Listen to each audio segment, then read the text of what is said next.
We're already seeing things escalate quite dramatically. The consequences for the global economy with the sanctions that are being put onto Russia now by the West. Xi Jinping just hosted Vladimir Putin at the Olympics. There's reporting out there that China didn't believe the intelligence that Putin would actually invade.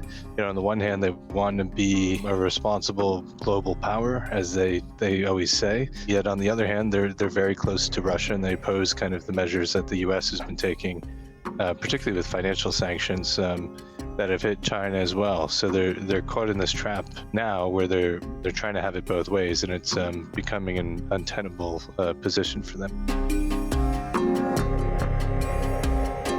Initially, China reacted, they had the foreign ministry briefing where it was quite a combative session. They highlighted the fact that the Russian military said it was not attacking cities, that it was only going after military installations. They didn't use the word invasion. They blamed the U.S. For that.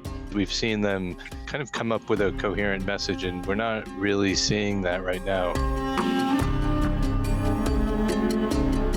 Big question now is kind of how China responds, particularly with Russia under severe economic stress with the latest sanctions.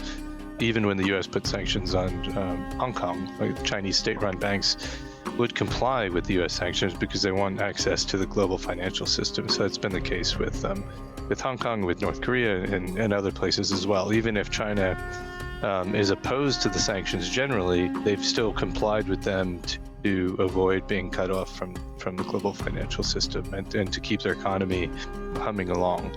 So, the question is, what can they do to help Russia without seeing something blow back on their own economy? And that's kind of one of the major things, we'll be watching in the next few weeks.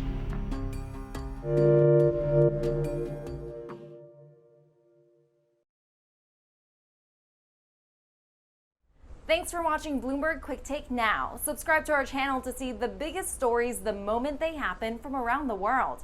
And tune in to our 24/7 live stream for global news coverage, interviews, deep dives, shows, and documentaries on the stories you care about most.